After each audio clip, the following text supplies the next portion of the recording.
Bueno, buenas tardes. Como les habíamos prometido hoy lunes, vamos a entregarles la teoría de monopolio, que es la que toca según el nuevo cronograma que ya tienen también a disposición en el aula virtual. Estamos en la unidad número 10 y la nota de cátedra número 7 para que ustedes se ubiquen dónde se encuentran estos contenidos en particular. Así que ahora los va a introducir en el tema el contador Simoes. Bueno, hola, ¿cómo están? Hoy, para estar acorde al tema, vamos a intentar monopolizar su atención un rato. Bueno, ¿dónde ubicamos el monopolio, el estudio del monopolio, ¿no? Y esto tenemos que ver, siempre nos usamos como disparador, como organizador, este esquemita que era que se llamaba el esquema circulatorio simplificado, que nos hablaba básicamente de las interrelaciones que había entre dos mercados, el mercado de bienes y servicios que vemos arriba y el mercado de los factores de la producción que vienen abajo. ¿Quiénes intervenían en ese mercado? Los consumidores, que se llamaban también unidades familiares, que el estudio microeconómico de estas unidades de análisis la habíamos visto en las primeras unidades, ¿no? En lo que era la teoría de la elección y las elasticidades, o lo que, resumidas cuentas, es la teoría del consumidor. Después de eso, ¿qué hicimos? Nos metimos a meter en la otra cara de la moneda, que son las unidades productoras, que también se llaman empresas. Y cuando veíamos las empresas, ¿qué pasaba dentro de las empresas? Veíamos que las empresas, en realidad, recibían factores de la producción y entregaban bienes y servicios.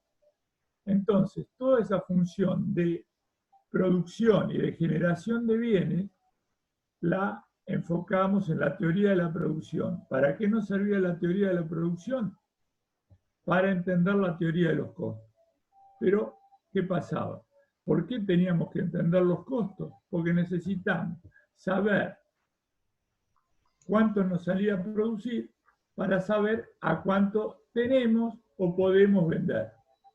Y esto tenemos que o podemos depende de qué? De los ingresos que vayamos a obtener, que eso ya no dependen tanto de nosotros, sino que dependen más de qué? De la estructura de mercado en la que nos encontremos.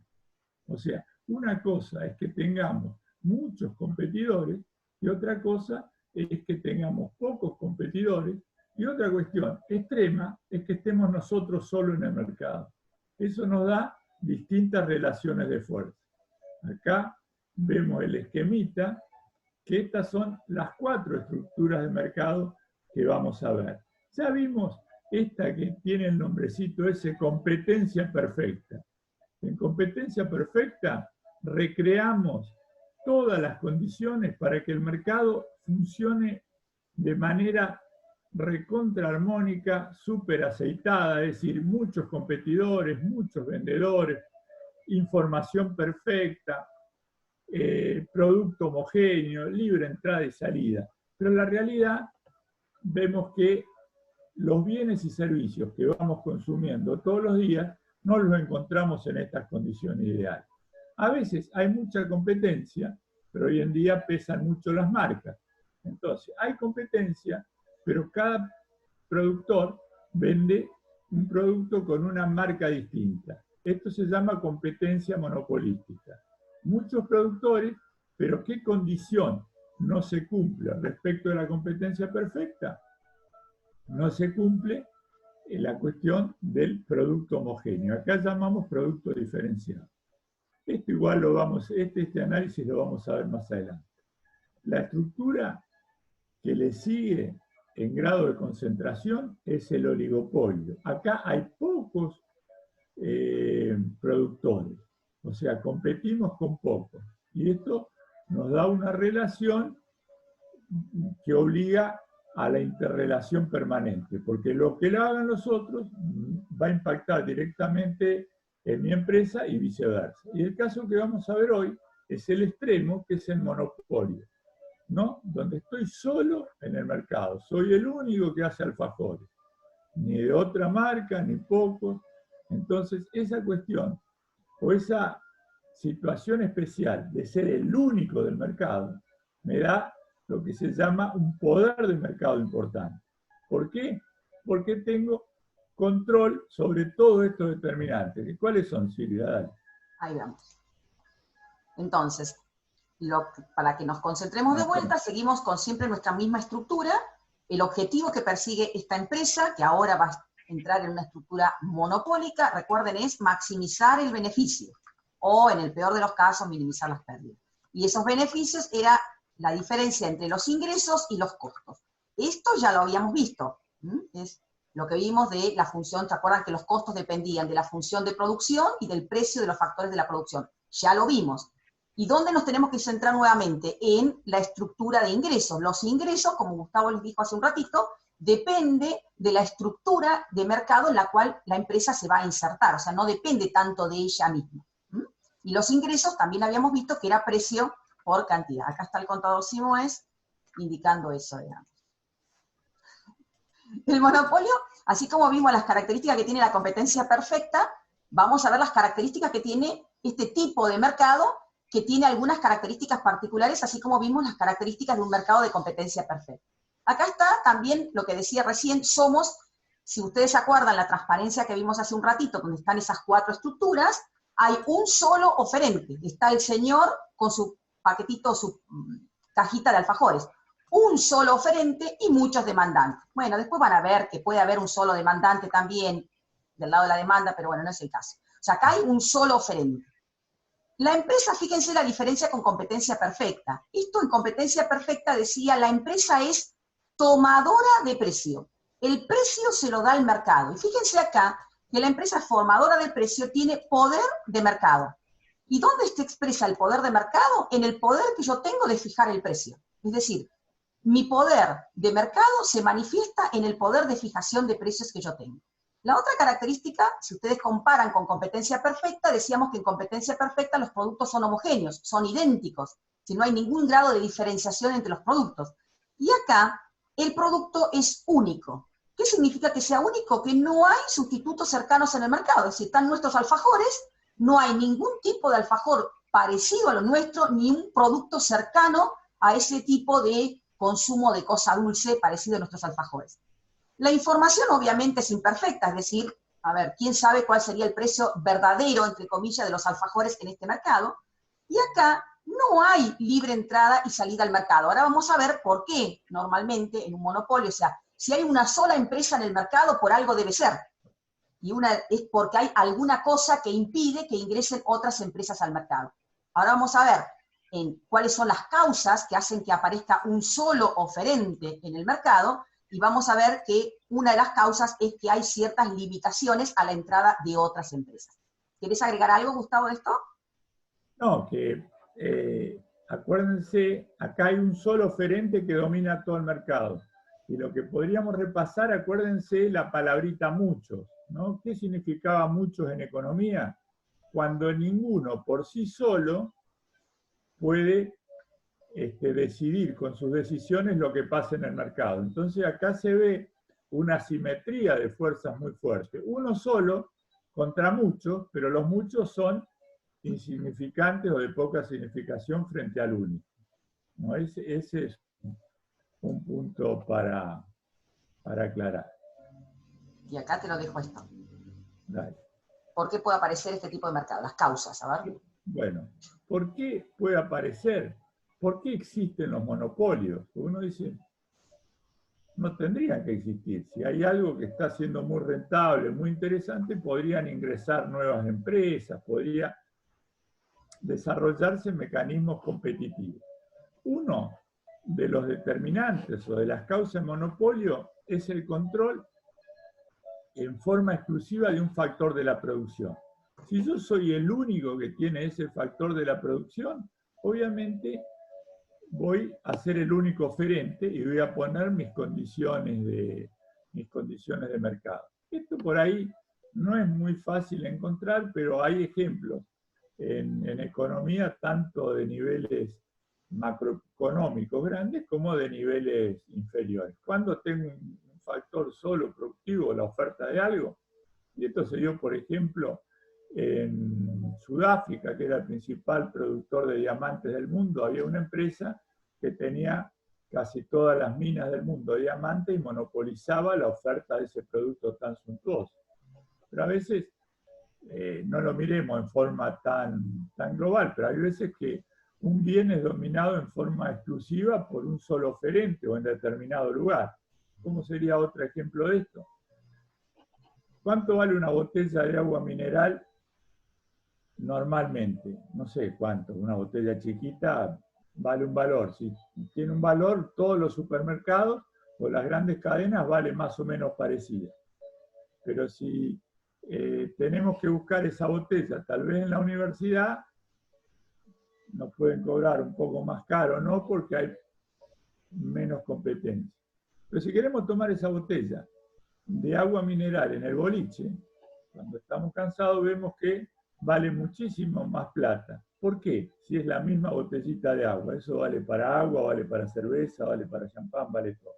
Porque ahí, digamos, el bar de ese negocio, de ese boliche bailable, por ejemplo, es el único oferente, domina ese factor. Ahí es un monopolio. El mercado en general no es monopólico, pero ahí adentro es monopolio. Entonces vemos, esto puede valer para los diamantes de Sudáfrica o para la botellita de agua mineral de... Después, otra cuestión que otorga monopolio es cuando se le otorga una patente a una determinada empresa. ¿Cuáles son las patentes que nosotros conocemos o que vimos más o que mayor repercusión económica tuvieron en los últimos tiempos? Las patentes de servicios y aplicaciones informáticas. Entonces vemos que, por ejemplo, la mega empresa Microsoft era, digamos, montada alrededor de la patente de los servicios Windows, por ejemplo, ¿no? Es mucho más complejo, pero vemos. Otra cuestión donde están las patentes que otorgan monopolios es, por ejemplo, y esto es mucho más preocupante socialmente, es en los laboratorios. Cuando un laboratorio tiene una patente para publicar determinado medicamento y lo hace él solo. Y uno se preguntaría, ¿y por qué se otorgan las patentes y se deja el mercado a una sola empresa? Y el origen económico de esto, la fundamentación económica de eso es, si esas empresas se esforzaron, gastaron de su plata en lo que se llama investigación y desarrollo, digamos, hay que premiarlas con el uso exclusivo de esa patente por un periodo determinado de tiempo. Entonces, la patente, como tal, en el buen sentido, después se degenera bastante el uso es para proteger lo que se llama la propiedad intelectual. El que la inventó tiene que tener un beneficio por inventarlo y el mundo progresa por las invenciones. Entonces, este es el fundamento más económico, filosófico de las patentes. Otra cuestión que es la más común, o la que vemos en la realidad con más frecuencia, es el monopolio o la exclusividad en la producción de un bien o en la prestación de servicio por una sola empresa, pero en base a una concesión otorgada por el Estado.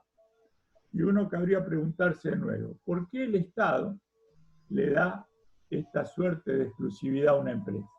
Y esto, digamos, la justificación desde el punto de vista de la teoría económica es porque una empresa, y esto creo que lo comentamos en alguna clase introductoria, porque una sola empresa puede prestar el servicio en forma más eficiente que muchas. ¿Y cuál era el ejemplo más identificable que mencionamos? Imaginémonos que vivimos en las torres o en un edificio y hay varias empresas proveedoras de gas. Imagínense si el gas se puede comprar a, no sé, a Metrogas, a Camusi, a Gasoductos del Sur. Entonces vemos que cada empresa, según el departamento que contrate, va a tener un caño para ir. Entonces el edificio va a quedar todo destruido porque van a subir un caño de cada empresa. Entonces el Estado, para evitar ese despilfarro económico, permite a una sola empresa la la prestación de ese servicio. Por supuesto que esto lo vamos a ver más adelante, tiene que ser debidamente regulado y controlado. El que da tiene que controlar, si no hay una palabrita que va a aparecer muchas veces, se llama corrupción, ¿no? También en otro caso que hay, ¿cuál es? La recolección de residuos. Si tienen que andar 2, 3 flotas de camiones juntando las bolsitas de distintas casas, el gasto se triplica y se podía hacer más eficiente si lo presta una sola empresa.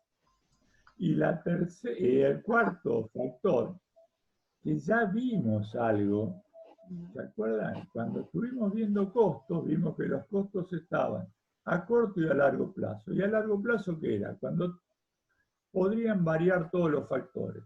Y si varían todos los factores, ¿qué podía pasar? Que la producción podría cambiar proporcionalmente, más que proporcionalmente o menos que proporcionalmente. Cuando yo cambio los factores y la producción, estamos repasando economías de escala, ¿no? Cambia más que proporcionalmente, vemos la figura que se llama economías de escala o economías de escala creciente. ¿Y se acuerdan qué pasaba cuando había una economía de escala creciente? La empresa, a medida que iban creciendo, iban viendo reducidos sus costos. Esto también a veces pasa con empresas que requieren de un costo fijo importante, inicial muy grande. Entonces, si una empresa se va agrandando y se van achicando los costos, se va produciendo un monopolio que se llama monopolio natural. Entonces, las otras empresas que tienen que empezar, que tienen que tirarse a ese mercado, no puede competir con la grandota porque esta ya está trabajando con costos menores. Este es el caso que se utiliza mucho para analizar lo que pasa con, si bien no es monopolio, es oligopolio, con lo que pasa con las cadenas de hipermercado frente a los almacenes de barrio, que ahora ese es un tema que está en discusión también, ¿no? Ahora, por la cuestión del aislamiento, es un tema que está en debate, pero las posibilidades que tienen de comprar quienes son grandes no son las que tienen de comprar los chicos, compran a precios menores. Ahí tenemos los 4 factores por los cuales se puede desembocar en un monopolio. Dale, Silvia. Y bueno, acá empezamos con el mismo análisis que hicimos con competencia perfecta, pero ahora pensando que ingresamos a una estructura de mercado monopólico, es decir, que somos los únicos que ofrecemos ese bien, que es único, valga la redundancia, en ese mercado. Y la misma pregunta de siempre, la estructura de costos ya la tenemos por nuestra función de producción y los costos que surgieron por el precio de los factores productivos. Ahora nos tenemos que preguntar por la parte linda, sería, que es los ingresos. Entonces, vamos a preguntarnos cuál es la demanda dirigida a la empresa. Es decir, cuando nosotros decíamos el otro día, salíamos de la puerta y empezamos a ofrecer nuestros alfajores en una estructura de competencia perfecta, nos encontramos con una demanda, ¿se acuerdan?, que era horizontal. Al precio que nos marcaba el mercado, o que nos daba el mercado, o que tomábamos del mercado, podíamos vender todo cuanto quisiéramos y pudiéramos. ¿Se acuerdan que decíamos, al lado de la totalidad del mercado, el mercado tenía un equilibrio de 100 millones de unidades y nuestra pobrecita fábrica de alfajores representaba 100 docenas de alfajores? O sea, nada. Por eso no teníamos poder de fijación de precios, o sea, teníamos que tomar el precio que nos daba el mercado. Pero acá salimos a la puerta a ofrecer y nos encontramos con esa demanda. Y fíjense que esta demanda, como dice acá, es la demanda de todo el mercado, porque toda la demanda del mercado se viene solamente hacia nosotros, porque no hay nadie más que venda nuestros famosos alfajores, que son los únicos, y no tiene sustitutos cercanos en el mercado. Es un ejemplo bastante forzado, justamente los alfajores, ¿no? Entonces, esta demanda, ¿sí?, es la demanda del mercado. ¿Y qué otra cosa acá? A diferencia de cuando entramos en una estructura perfectamente competitiva. Si nosotros fijamos este precio, que está acá, estoy marcando yo con rojo, o con el puntero, el mercado nos va a estar dispuesto y en condiciones de comprarnos esta cantidad. Es decir, el monopolista tiene mucho poder, pero no tiene el poder supremo y total. Es decir, si fija el precio, el mercado le va a decir, o los demandantes les vamos a decir, que a ese precio estamos dispuestos, y en condiciones, y esperen que me corrí, en condiciones de comprar esta cantidad. Si quiere vender esta cantidad, el monopolista, no, esperen que vuelvo para atrás, si queremos vender esta cantidad, el mercado le va a decir, esa cantidad nosotros estamos dispuestos y en condiciones de comprarla a este nivel de precio. Es decir, para vender más debemos bajar el precio y podemos fijar o el precio o la cantidad. No podemos hacer las dos cosas, es decir, queremos vender a 1.000 pesos la docena de alfajores y a 1.000 pesos la gente nos va a comprar, y lo decimos nosotros, 1.000 docenas de alfajores. No, a 1.000 pesos nos van a comprar, estar dispuestos en condición a comprar una docena de alfajores. Si queremos vender más, vamos a tener que bajar el precio y el mercado nos va a decir a ese nivel de precio qué cantidad va a estar dispuesto a comprar. O sea, por eso también se llama, fíjense acá, curva de demanda y la de precio, porque ¿qué me dice? ¿A qué precio puedo vender cada cantidad que yo quiera? Si quiero vender 1.000 docenas, voy a tener que poner un precio, este que está acá. Si quiero vender 500 docenas, puedo llegar a ofrecer el producto a un precio más alto, pero no las dos cosas a la vez. Es decir, no soy tan omnipotente de decir, defino precio y cantidad. Si defino el precio, el mercado me dice la cantidad que está dispuesto en condiciones de comprar. Si yo defino la cantidad, el mercado me va a decir esa cantidad a qué precio está dispuesto y en condiciones de comprar. Te doy la palabra si quieres agregar algo respecto a esto. ¿El precio por arriba y por abajo? O sea, se lo voy a decir, Silvia habla en terminología más académica, ustedes saben, yo soy más mal hablado. Más o menos el resumen sería, si elegí el precio, te tenés que bancar la cantidad. Y si querés imponer una cantidad, vas a tener que ver a qué precio te la absorbe el mercado. Con las dos cosas no podés elegir. Lo que hacen los monopolios muchas veces, que es, tratan de correr esa curva de mercado, obviamente hacia la derecha. Pero eso ya es otro. Bien. Y acá, aclararle poquito porque esto ya lo sabemos. Bueno, y acá vemos, eso también lo habíamos comentado en competencia perfecta. Acá va a haber una variación, ¿no? Más adelante. Pero cuando nosotros hablamos, decimos, tenemos que comparar los ingresos con los costos para conocer los beneficios. ¿Y se acuerdan? Entonces, acá no podemos mezclar peras con manzanas. Si tenemos que ver qué pasa con los ingresos totales, tenemos que analizar los costos totales. Si queremos, hasta ahora vimos qué pasaba con los costos medios. Ahora nos cabría preguntar, ¿y qué pasa con el ingreso medio? Y el ingreso medio no es otra cosa que el ingreso total dividido la cantidad producida. Y el ingreso total es a su vez un producto de precio por cantidad. ¿Se acuerdan? Esto estuvimos hablando todo el tiempo. No elijo el precio, elijo la cantidad. Entonces, obviamente, ese producto dividido la cantidad me da el precio. Y esto lo habíamos comentado en el mercado anterior.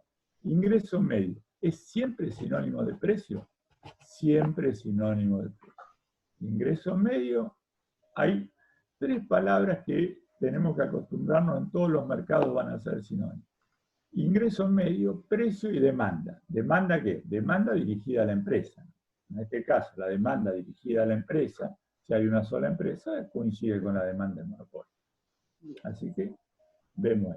Y claro, vimos el ingreso medio, pero tenemos que ver el otro, el hermanito, el que modifica, el que hace que todo lo demás cambie. El ingreso marginal. ¿No? El ingreso marginal, que es el ingreso de la última unidad vendida. ¿Querés darle vos, Silvio? No, seguimos, dale. ¿Sigo yo? Sí, bueno, sí. Entonces veíamos que acá, ¿qué tenemos que ver con el ingreso marginal? Entonces, ¿esto es como competencia perfecta? ¿Que puedo vender todo lo que quiero al mismo precio? No. Acá ya lo dijimos. Quiero aumentar la Q, inexorablemente tengo que bajar la P. Quiero subir la cantidad, tengo que bajar el precio. Entonces vamos a tener un producto, ese famoso P por Q, que me va a decir qué va a pesar más, lo que sube o lo que baja. Y el ingreso marginal, uno, si lo mirara muy por arriba, digo, bueno, ¿qué me da la unidad adicional que vendo? Y yo digo, si la unidad adicional, la última unidad, la vendí, o sea, yo antes vendía Acá tengo. no sé. Acá hay un ejemplito. Ahí está. Si yo antes tenía, obviamente a un precio de 10 no me compraba nadie, ¿se acuerda? Porque la curva del mercado estaría seguramente más abajo. A un precio de 9, yo logro vender una unidad. Entonces, vemos que acá, si yo miro el ingreso total, ¿cuánto me generó adicionalmente esa primera unidad vendida? Antes no tenía nada en caja, ahora vendí y tengo 9.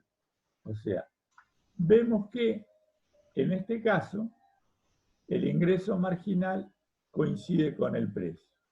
Pero después vamos a ver, les cuento, les adelanto de la película, nunca más va a pasar eso. Porque si yo quiero vender 2 unidades, ¿puedo vender 2 unidades? Preguntémonos. Sí. Sí, pero ¿me va a salir fácil eso? No. No. Lo que no voy a poder vender, voy a tener que bajar el precio. Entonces yo digo, si vendí la segunda unidad 8, ¿cuánto tendría de ingreso marginal? 8. Pero eso no es así. Porque para vender la segunda unidad, tuve que elegir vender las 2 unidades a 8. Y yo cuando vendía una sola, ¿a cuánto la vendía? A 7. A 9. A 9, perdón. Entonces veíamos que al principio tenía un ingreso total de 9. Acá no está, pero hagamos la cuenta. Si miramos la primera parte de la tabla, quiero vender 8 unidades, las tengo que vender a 2 pesos. ¿Sí? Entonces, mi ingreso total en este caso sería 16. Entonces, antes tenía 9, ahora tengo 16. ¿Cuánto es el ingreso marginal? 7. El ingreso marginal no fue 8, fue 7. ¿Por qué? Porque tuve que hacer un sacrificio bajando 1 peso la unidad anterior. Y a medida que voy creciendo en cantidades, voy a tener que ir achicándome en precio. Entonces, el ingreso marginal va a ser siempre el precio de la última unidad vendida menos algo, decimos acá, ¿no? ¿Y qué es ese algo? Menos lo que tenemos que sacrificar bajando el precio de las unidades anteriores. Para vender una unidad más, ¿la puedo vender al nuevo precio? Sí, pero seguramente el precio anterior era mayor cuando vendía menos. Entonces, es siempre el precio menos algo. ¿Precio menos qué? Menos lo que tuve que bajar en las unidades anteriores. Para poder vender. No, bueno, dale. Ahí es la diferencia que ustedes ya ven con competencia perfecta, porque en competencia perfecta, como el precio siempre se mantenía constante, nosotros para vender más en competencia perfecta no teníamos la necesidad de bajar el precio. Podíamos vender todo lo que quisiéramos y pudiéramos al precio que nos daba el mercado. Acá no, como les dijo recién Gustavo, queremos vender más, hay que sacrificar precio. Y ese sacrificio es ese algo que yo resto del precio para mostrar cuál es realmente el ingreso adicional que tuve. Tuve un ingreso adicional igual al precio, pero algo sacrifiqué. ¿Qué sacrifiqué? Ingreso de las unidades anteriores que también las tuve que bajar o reducir en su precio. ¿Bien? Ahí tenemos, para que se familiaricen, volvé un toque para atrás. Sí, ahí voy, dale. Ahí tenemos la formulita, para que no nos olvidemos. Y esto ya lo habíamos visto. ¿Qué significa cuando nos aparece ese triangulito, que en realidad es una letra griega, que es la letra delta? Entonces, cuando veamos la letra delta, eso significa incremento. Entonces, es el incremento que sufre el ingreso total frente al delta Q, que es el incremento que sufren las cantidades. O sea, cuando cambian las cantidades, cuando cambia el ingreso total. ¿Sí? O podemos verlo también como una resta, de ingreso total menos ingreso total anterior. Bueno, pues lo vamos a ver. Seguramente en un plan. Empecé yo a tocar. Bueno, y acá tienen esto, el ingreso marginal es menor que el precio. Si miramos la anterior, volvamos antes, fíjense, el precio acá era 9, acá dijo Gustavo hace un ratito, el único caso donde coincide con el precio, pero si miramos, acá el precio es 8 y el ingreso marginal es 7. Acá el precio es 7 y el ingreso marginal es 5. Acá el precio es 6 y el ingreso marginal me parece que es 3. Es decir, el ingreso marginal es menor que el precio. ¿Se acuerdan? Competencia perfecta, aparece una cosa así, le poníamos las 4 letras, demanda, precio, ingreso medio e ingreso marginal. Acá no. ¿Sí? Se sigue manteniendo estas 3, demanda, ingreso medio, precio, pero el ingreso marginal desciende más rápidamente, se dice, o el doble de rápido, por decirlo de alguna manera, ¿no? O sea, si este termina acá en 10, este va a cruzar acá en 5. No sería el caso de la graficación, que no, ¿no? Pero bueno, ese es un detalle de graficación. Pero siempre es menor que el precio. ¿Paso? Pará. Dale. Vamos a anticipar lo que viene. Fíjense que ahí hay algo raro en ese gráfico. Parecería que a Silvia se le pasó el lápiz de largo. Sí. Y miren, ahí vemos que la raya del ingreso marginal corta el eje horizontal. Entonces, eso me muestra que hay el ingreso marginal. ¿Puede ser negativo? ¿O me equivoqué yo sería? No, eso sabemos que no pasa, pero el tema es, ¿por qué puede ser el precio, el ingreso marginal negativo? Y ahora vamos a analizar, porque está claro que el otro, el precio nunca hay un precio negativo, Claro. nunca va a decir, ¿cuánto sale esto? Menos 5 pesos. ¿No? ¿Y por qué, si el precio nunca puede ser negativo, el ingreso marginal sí puede ser negativo? Y se acuerdan que siempre vemos ingreso total, ingreso medio, ingreso marginal, y volvemos a recalcar. ¿Cuántas funciones de ingreso vimos? Acuérdense, una sola, vista desde esos 3 puntos de vista. Y ahora, confirmale, Silvia, las relaciones que ya la habíamos visto antes entre lo marginal y lo total. Bien. Esta es la misma relación. Si ustedes miran, cambiamos algunas letras y nos queda exactamente lo mismo que vimos, por ejemplo, en utilidad marginal. Lo mismo que vimos entre productividad marginal o producto marginal y producto total. O sea, si acá ponemos, esperen que me ubique donde estoy, porque no sé dónde estoy, parada con el cursor. Fíjense, ingreso marginal positivo, mayor que 0, podría haber puesto utilidad marginal, podría haber puesto producto marginal. Entonces, si el ingreso marginal es mayor a 0, sabíamos que cuando un marginal es positivo, su compañero total está aumentando. Cuando el marginal era negativo, recuerden, por ejemplo, utilidad marginal, acá es el ingreso adicional que me genera la última unidad vendida, es negativo, entonces el ingreso total va a estar disminuyendo. Si venía aumentando y luego empieza a decrecer, quiere decir que cuando el ingreso marginal es igual a 0, el ingreso total está en su máximo. Si recuerdan, es exactamente la misma relación que vimos en utilidad, en producto marginal. Entonces, acá está lo que les decía Gustavo. Cuando el ingreso marginal, es decir, lo último que me añade, o sea, el ingreso que me añade la última unidad vendida es menos 5 pesos. Uno dice, estamos todos locos, lo vendo a 10, resulta que lo que me añade es menos 5. Y sí, porque me añade el precio, pero me resta ese algo, que es el ingreso que yo perdí de las unidades anteriores, es mucho más que los 10 pesos de precio que yo logré vender esa unidad. O sea que en compensado, lo que agregó por el precio es más chico que lo que yo perdí por haber sido angurrienta, por decirlo de alguna manera, queriendo vender más unidades. O sea, por querer vender más unidades, tuve que bajar tanto el precio de las unidades anteriores que el precio al que lo logré vender a estas unidades, que serían estas que están de acá ya, ¿sí?, es mucho más lo que perdí de ingresos de las unidades anteriores que el precio al cual logré vender esa unidad adicional. Entonces, el ingreso marginal es positivo, mi ingreso total está creciendo. Mi ingreso marginal es negativo, fíjense lo que le pasa a nuestro ingreso total. Ya decrece, es decir, el ingreso total es cada vez menor.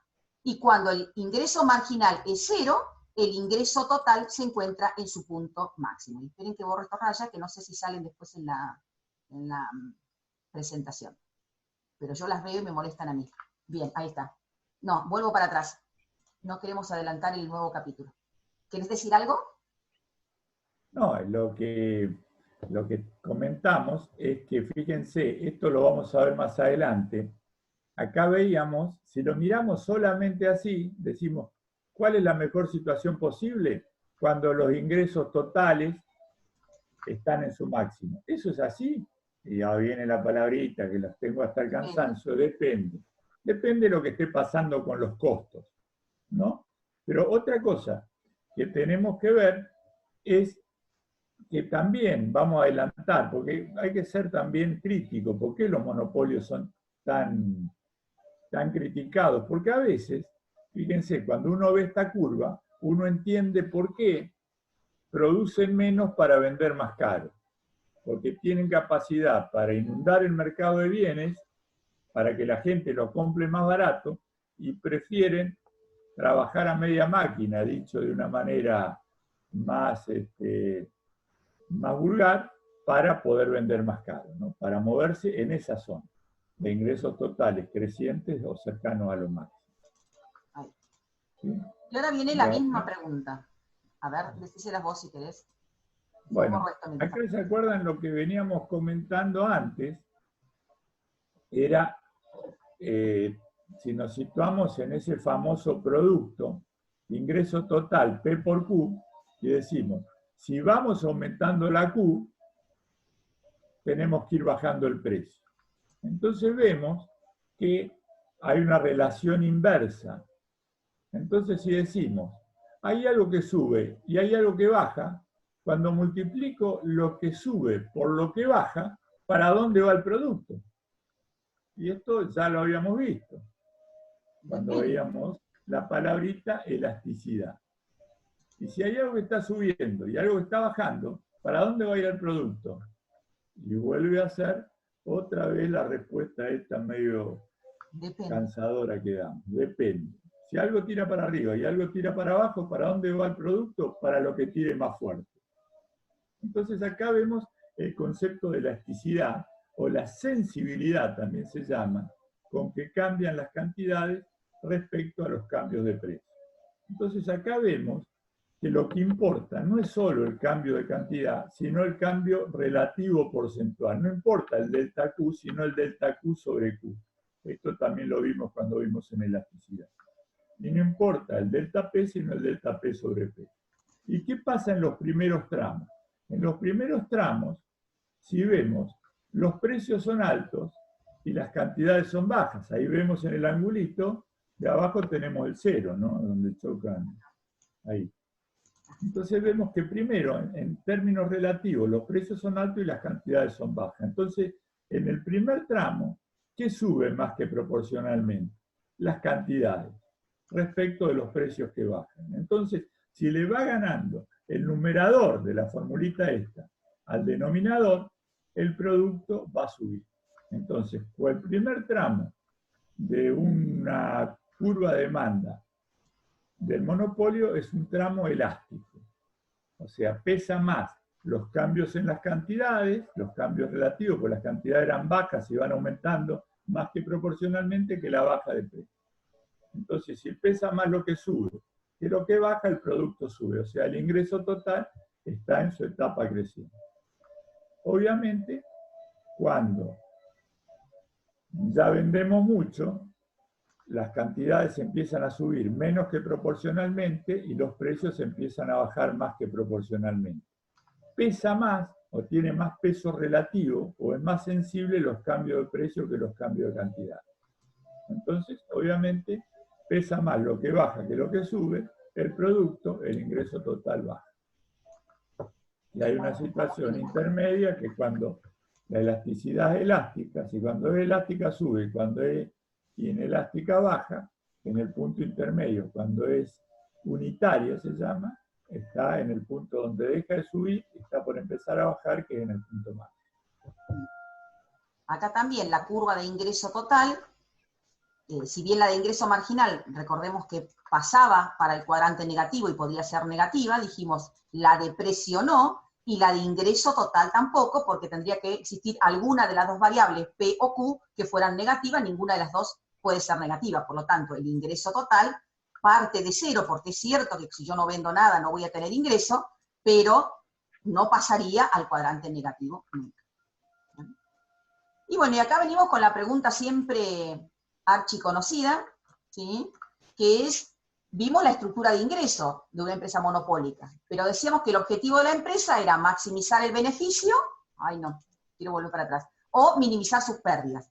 Para poder responder a eso, enfrentamos ahora la estructura de ingresos de la empresa, no quiero mostrar esta, la estructura de ingresos contra la estructura de costos, ¿no? Entonces tenemos que enfrentar esto que ya habíamos aprendido, cómo era la función de producción, cómo esa función de producción influía en nuestros costos, incluyéndole el precio de los factores productivos, y vimos ahora cómo va a ser nuestra estructura de ingresos si nos metemos en una estructura o somos monopolio. Y ahí volvemos a esto que es lo más importante, que es cómo sabemos cuánto vamos a tener que producir y vender para lograr el objetivo de maximizar nuestros beneficios o minimizar las pérdidas. Esto famoso, que podría ser un tatuaje tranquilamente, sería recontra original, es el famoso punto de equilibrio. Decíamos, donde el costo marginal se iguala, el costo marginal se iguala con el ingreso marginal. Esta curvita lila o violeta con esta roja que es el ingreso marginal. Entonces decíamos, ¿por qué este punto? ¿Por qué no me conviene producir esta cantidad? Y porque si producimos esta cantidad, el ingreso marginal, que es la roja, todavía es mayor que el costo marginal, que es la lila. Por lo tanto, vendiendo esa unidad adicional, me queda un residuo positivo, me queda una diferencia. Vendo, el ingreso marginal, perdón, es 10 y el costo marginal es 8. Me sobran 2 pesos sería. Eso me sobran por esa unidad adicional, económicamente, diríamos, beneficio marginal positivo. Y decíamos, la relación que hay entre un marginal y un total ya la sabemos. Si el marginal es positivo, el total, ¿para dónde va? Esperen que me aparecen las flechitas, me las olvidé. Acá teóricamente hay una flechita que sube, ¿sí? El beneficio total crece. ¿Qué pasa si nos entusiasmamos produciendo alfajores y alguien dice, no, pero produzcamos más alfajores, porque está re bueno producir alfajores, y queremos producir esta cantidad, por tocar. Quiero producir más que el punto de equilibrio. El costo marginal, en este caso, que es la lila, es mayor que el ingreso marginal. El residuo que me quedaría por vender esa unidad adicional ya sería negativo, y por lo tanto el beneficio total ya empezaría a decrecer. ¿Dónde nos interesa estar como empresarios? ¿Subiendo la montaña, bajando la montaña o en la cúspide de la montaña de beneficios? Y si nuestro objetivo es maximizar el beneficio, que eso es lo que nosotros pusimos como supuesto, ¿no? Tenemos otro objetivo como aportar al desarrollo sustentable y espiritual del mundo, ¿sí? El empresario va a estar cumpliendo su objetivo cuando está en este punto, que es donde el ingreso marginal se iguala al costo marginal y por lo tanto el beneficio marginal es 0 y por lo tanto el beneficio total está en su máximo. Ese es el punto de equilibrio y es donde está el empresario con la carita esta que está acá, ¿sí? Este muñequito, el mejor punto de la empresa. Pregunta de final, pregunta de parcial, pregunta, no sé. Nos ven en la calle un día y vamos a preguntarles eso. Si es que nos encontramos algún día en la calle cara a cara, digamos. Por ahí tienen suerte y no nos ven nunca. Bien, ¿querés agregarle algo? No, vemos que esto que le dijo Silvia, el tatuaje, eso no es casualidad, porque nuestra larga experiencia es una pregunta que nos frustra tremendamente que no la respondan bien, ¿no? Y bueno, es el principal punto de la empresa, de competencia perfecta, de monopolio en todos los mercados. Esto vale para todo. Acuérdense, ¿qué significa equilibrio? En economía no es cuando no gano ni pierdo, sino cuando estoy en aquella situación de la que no me quiero mover. ¿Y de dónde no se quiere mover una empresa? De estar ganándolo más. Y lo otro que refuerza también lo que dijo Silvia es, y ustedes me preguntarán, si el ingreso marginal va siempre bajando, porque obviamente si quiero vender más tengo que vender más barato, y el costo marginal empieza a subir, porque estamos, ¿se acuerdan?, con rendimientos marginales decrecientes. ¿Por qué? Esfuerzo hasta la última, porque mientras me vaya quedando un pequeño beneficio marginal, yo sé que la bolsa acumulada del beneficio total se va a seguir llenando. Entonces, hasta que se llene a lo máximo, voy a llegar a esa situación. ¿Va a disminuir siempre el beneficio marginal? Sí, pero mientras sea positivo, fuerza esa situación a lo máximo. Suena medio como angurriento, pero bueno. Y ahora viene la pregunta. El punto anterior nos decía cuánto tenemos que producir para maximizar o minimizar nuestro beneficio, nuestras pérdidas.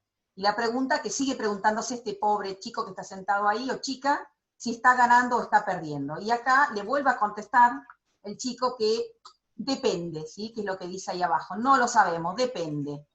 ¿Y de qué depende? Y acá depende de cómo sea nuestro ingreso medio precio con respecto al costo por unidad, o cómo sea, si lo miro desde los totales, el ingreso total contra el costo total. Y ahí se lo dejo a Gustavo, ¿qué pasa acá? No sé. Y ahí ya también vimos en el mercado anterior, cuando comparamos los totales o los medios entre sí, nosotros vemos que, ¿qué pasa cuando el ingreso medio, la línea negra, es superior al costo total medio, que es la curva azul? Y ahí, en este caso, ¿qué está pasando? Está pasando que el ingreso medio es superior al costo medio. Entonces, dicho conceptualmente, hay un beneficio, hay una diferencia, hay un beneficio medio. ¿Y qué significa que los ingresos sean mayores que los costos? Significa que estoy teniendo ese tipo de beneficios económicos que llamamos beneficios supernormales. Y acá vemos otra cosa más que conviene repasar, que también lo habíamos visto antes. Acá tenemos los costos totales medios, los costos marginales, y nos está faltando uno, ¿no? Tenemos el ingreso medio, el ingreso marginal, y nos está faltando uno. ¿Quién nos está faltando? El total. Entonces, cuando veíamos el costo total medio, era el costo total dividido la cantidad. O sea que el costo total va a ser el costo total medio, ahí donde está el puntito rojo de Silvia, por la cantidad. Entonces, el costo total va a ser no una línea, sino va a ser una superficie, un área. Es el área esa con coronavirus que ven ahí, que tiene todas las estrellitas, ¿no?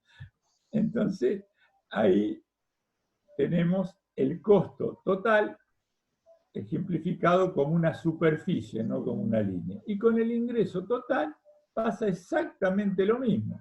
El ingreso total es más fácil de identificar porque es P por Q. Ven ahí P sobre el eje de las ordenadas o sobre el eje vertical por Q. Entonces es el segmento celeste.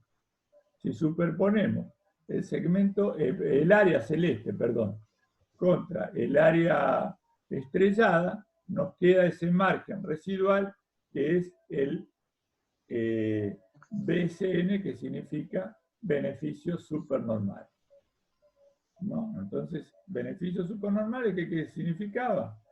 Que había cubierto todos los costos explícitos e implícitos y todavía me quedaba una diferencia. ¿Cuál es la pregunta que se avecina?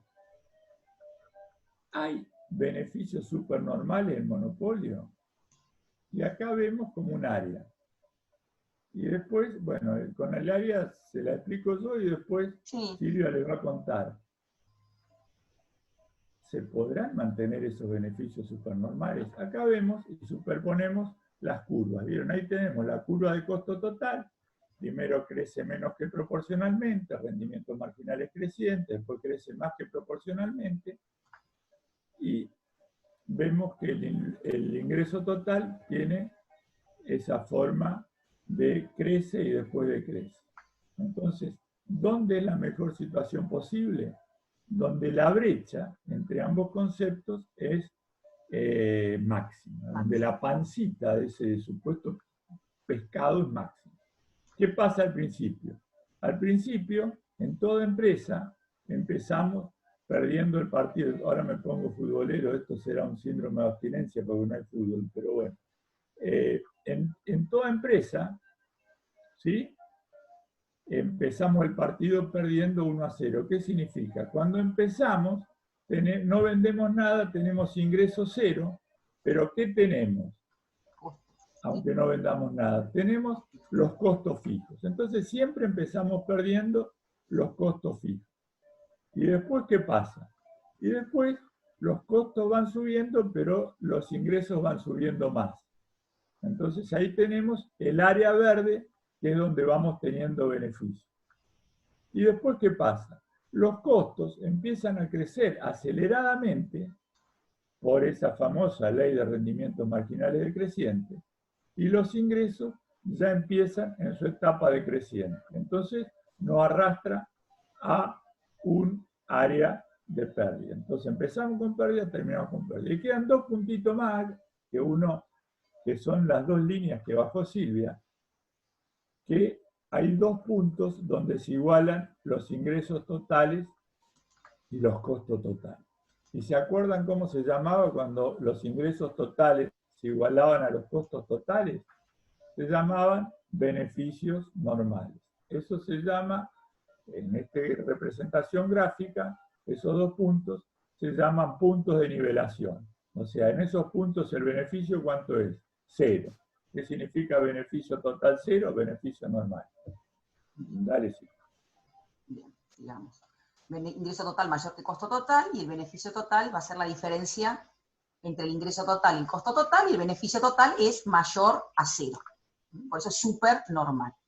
Y acá llegamos a los famosos beneficios normales, que volvemos a hacer siempre la misma pregunta. Beneficios normales, decimos, si miramos este gráfico, ¿qué dice este gráfico? Equilibrio, cantidad que tengo que producir y vender para maximizar mis beneficios, costo marginal igual a ingreso marginal. Esta es la cantidad.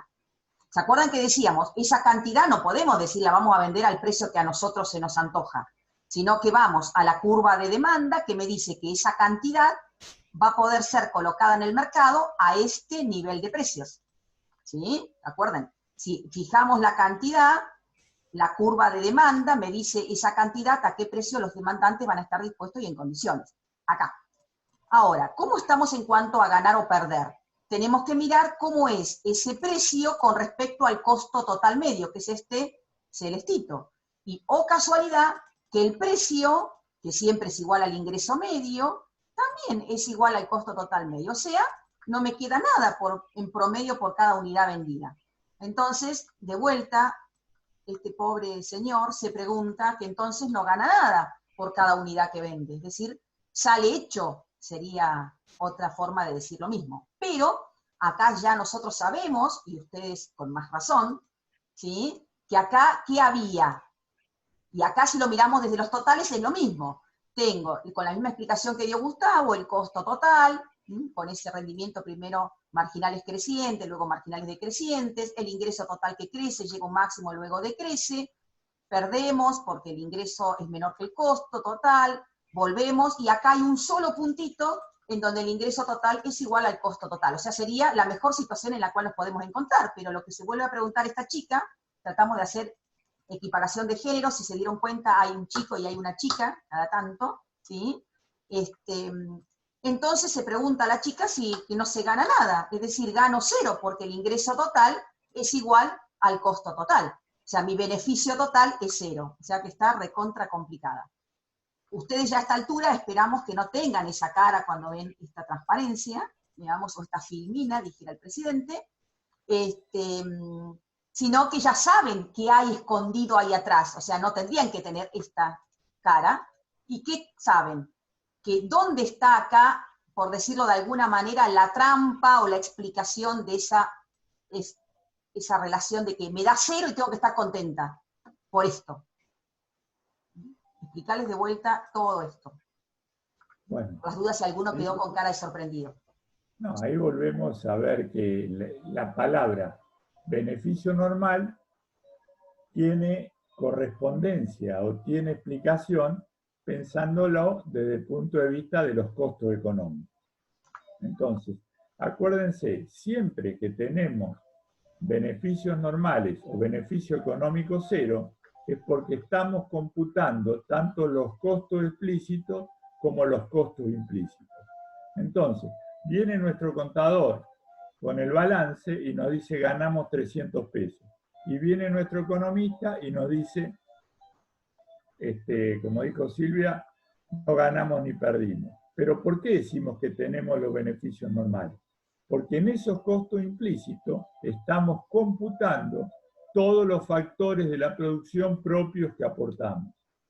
O sea, los costos contables, o costos explícitos, son los costos de los factores de la producción que salimos a buscar afuera de la empresa, salimos a comprar, a adquirir a terceros. Por eso tenemos un comprobante que lo respalda.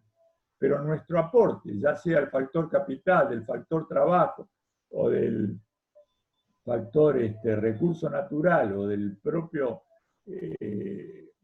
coordinación empresaria, tenemos con la imputación o el agregado del costo implícito. Y si no teníamos comprobantes, ¿se acuerdan cómo lo calculábamos? Y no vamos a repetir todo nuevo porque si no se nos va el tiempo, pero recuerden que usamos ese criterio básico económico que es el famoso, el conocido costo oportunidad.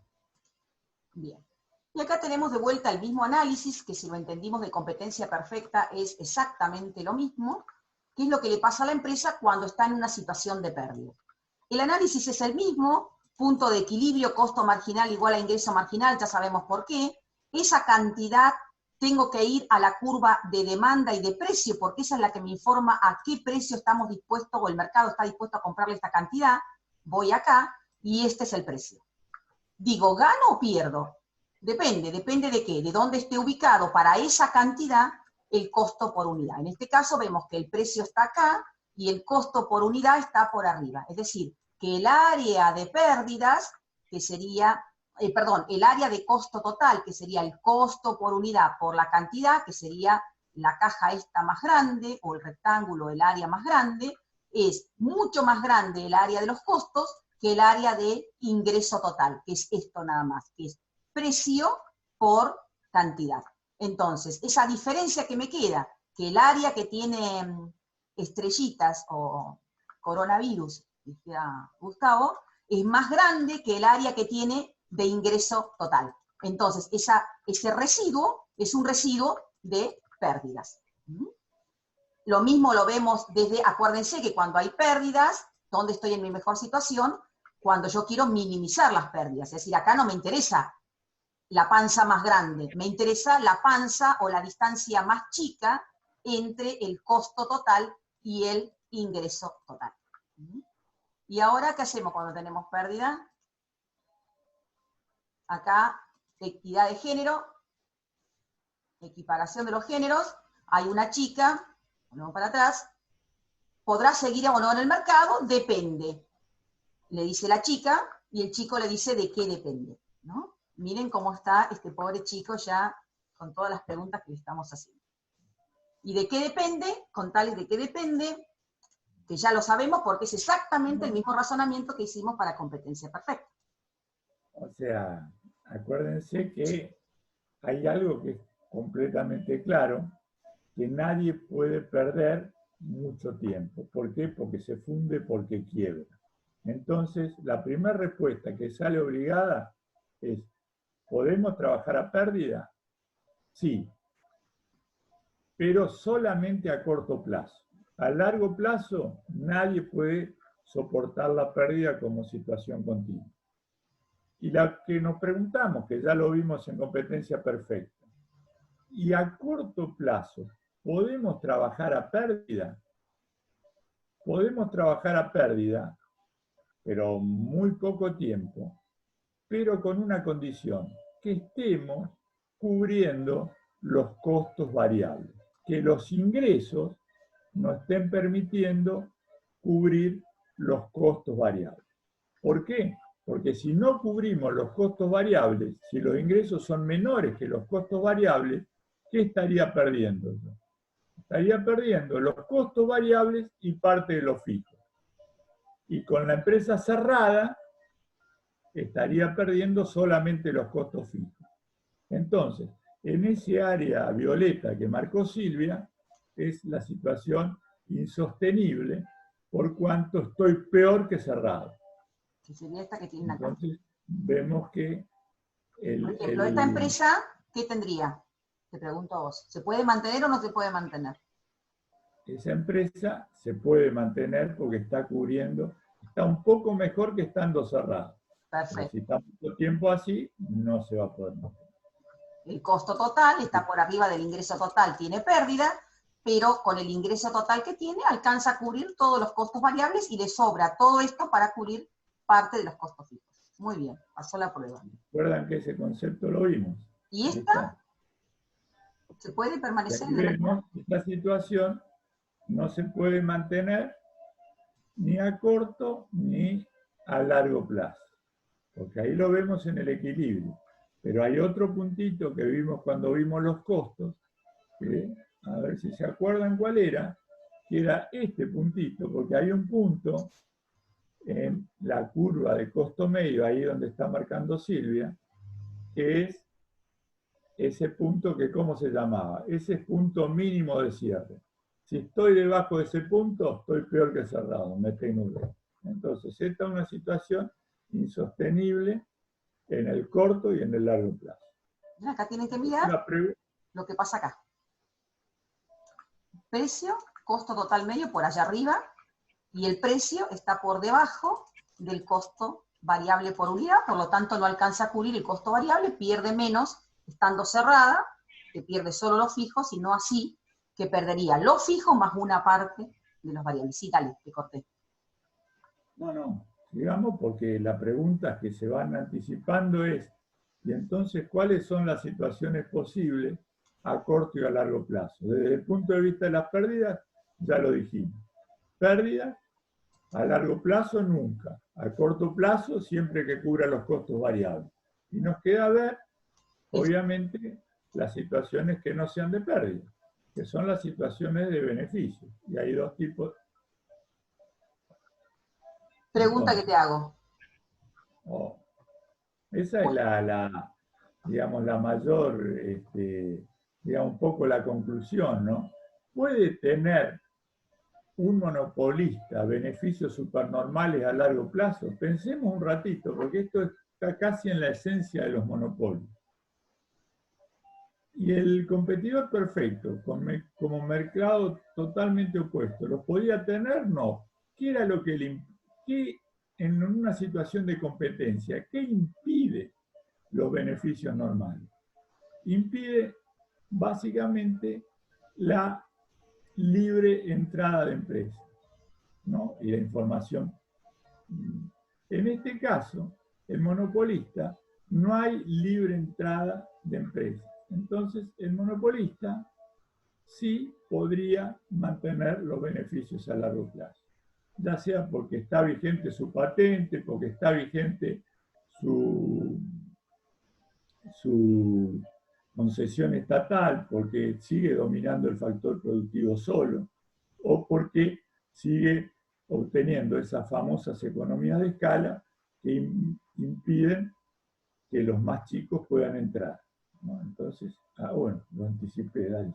Sí, puse la de las barreras, el sí. El mayordomo era el anticipo. Claro, era él. Entonces, pregunto, y vos contestás, ¿a corto plazo puede tener supernormales? Sí. Sí. ¿Normales? Sí, voy a tenerlo, sí. ¿Pérdidas? A corto plazo, sí. Si cubre los costos variables.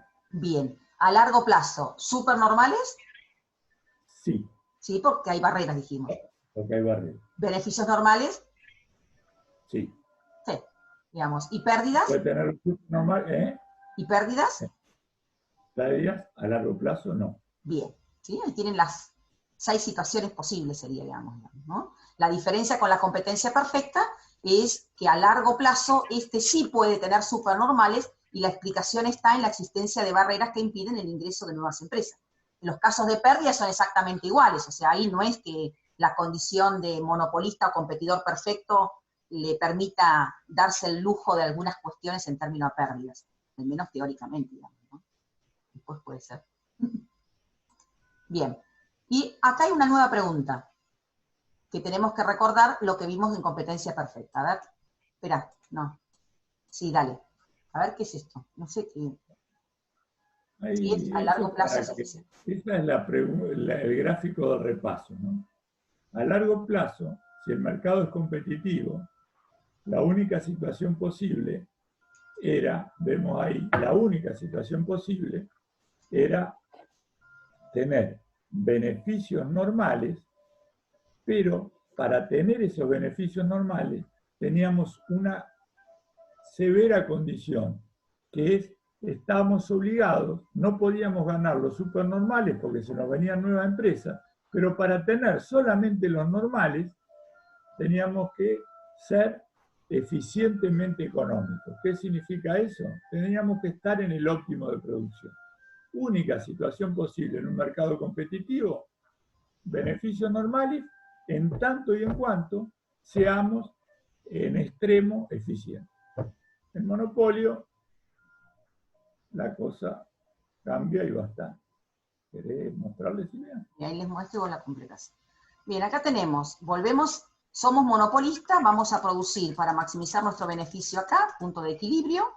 Esa cantidad la podemos vender al precio que nos marca la demanda del mercado, la demanda dirigida hacia nosotros. Recuerden que si determinamos la cantidad, que es esta, la curva de demanda nos marca a qué precio podemos vender esa cantidad. Pero fíjense, el óptimo de producción, si esta es la situación a largo plazo, porque la empresa puede mantenerse en esta situación, el óptimo de producción, es decir, la cantidad que podría producir siendo eficiente económicamente, es decir, produciendo al menor costo posible, es esta cantidad, es una cantidad mayor. Es decir, que el monopolista logra maximizar sus beneficios y mantenerse en una situación, a diferencia de la competencia perfecta, con una cantidad menor que la que es eficiente económicamente. Es decir, prefiere vender menos cantidades a precios más altos que en lugar de ser eficiente económicamente. El anterior, que observábamos, que la única situación para poder sostenerme en el mercado es producir la cantidad que maximiza mi beneficio, pero, oh casualidad, que esa cantidad va a tener que ser la del óptimo de producción, es decir, va a ser la cantidad que yo pueda producir con eficiencia económica. En el caso del monopolista, va a producir una cantidad maximizando su beneficio que es menor que la cantidad que corresponde a ser eficiente económicamente o de producción al menor costo posible. ¿Querés agregar? No, eso es lo que decíamos para ratificar por segunda vez el concepto. ¿Qué va a preferir siempre? ¿La Q sub O o la Q sub E? Siempre, acuérdense, lo que se busca es maximizar el beneficio. Y lo que habíamos anticipado antes, que es uno de los problemas del monopolio, que más adelante lo vamos a ver, que van a exigir intervenciones de otro tipo, es evitar esto, ¿no? Que el monopolista retasee producción o mezquine producción o produzca media máquina para no tener que vender muy barato. Prefiere vender menos y más caro, ¿no? Esto demuestra una ineficiencia de tipo económica, pero también existe una ineficiencia o un perjuicio de tipo social que generan los monopolistas, que se llama el costo social del monopolio, ¿no? Y fíjense, otra vez con las analogías, entre la diferencia de un mercado monopólico y uno competitivo, contale, Silvia, de qué se trata ese Bien, el grafiquito. costo social del monopolio. Bien, acá tenemos entonces nuevamente lo mismo. La empresa monopólica va a producir donde su costo marginal se iguale con su ingreso marginal, naranjita con roja. Esta es la cantidad de equilibrio de un monopolista, y acá tenemos el precio al que va a colocar esa producción el monopolio porque se lo marca la curva de demanda. Es decir, esta cantidad la puede colocar vuelvo para atrás, a este precio. En el caso de la competencia perfecta, si ustedes recuerdan, digamos, el competidor perfecto siempre va a colocar a un precio que es igual a su costo marginal. No tiene esta diferencia que tiene el monopolista, que es entre el precio que cobra y el costo marginal. Miren la diferencia que hay entre el costo marginal de esta unidad, de la última unidad, y el precio que cobra. En competencia perfecta va a cobrar un precio que es igual a su costo marginal. Entonces, va a vender esta cantidad y este va a ser el precio que corresponde a un mercado de competencia perfecta. ¿Qué observamos? Que la cantidad que coloca el monopolio, que es esto que está acá, es más chica que la cantidad que se colocaría en el mercado si ese mercado fuera perfectamente competitivo. Y el precio que cobra el monopolio va a ser mayor que el precio que colocaría esa producción si ese mercado fuera perfectamente competitivo. Esa diferencia que tenemos entre tener que soportar precios mayores y cantidades menores que la que se colocaría en una estructura perfectamente competitiva es el costo que soporta la sociedad por tener una estructura monopólica en lugar de que el mercado fuera o fuese perfectamente competitivo. Y ahí, explicarle ahora el triangulito ese que queda, que es un triangulito, bueno, bastante bien quedó. Bueno, ahí vemos un poco ratificando lo que le planteó Silvia. Reconocer una situación de monopolio funcionando de acuerdo a las reglas de la economía o de la microeconomía implica una pérdida en términos sociales para la sociedad que está motivado por dos factores, que ya también se dijo. Una parte de esa brecha es el triángulo azul, que es lo que tenemos que pagar por soportar un precio más alto, ¿no es cierto?, que el competitivo. Y si lo complementamos con la parte del triángulo, es una pérdida de bienestar, de beneficio por la sociedad, por tener estos mercados que también se llaman el monopolio, el oligopolio y la competencia monopolística, también se llaman mercados imperfectos. Reconocido, digamos, teóricamente, de manera insoslayable, que los monopolios generan un costo social, esto volvemos al tema de lo que planteamos antes. Los mercados funcionan eficientemente si, solo si son competitivos. Está probado que en nuestra realidad los principales mercados no son competitivos y eso solamente cierra con intervención del Estado para tratar de neutralizar, de minimizar este costo social del monopolio. Eso lo vamos a ver más adelante cuando veamos las fallas de mercado. ¿Y qué vemos también respecto a lo que vimos antes? Fíjense, esto que nos muestra la economía positiva, la teoría económica, nos da letra nos muestra digamos, el fundamento para después tener que pasar a la etapa siguiente, que es a la economía normativa. Esto es lo que es, pero esto es lo que debería ser, no.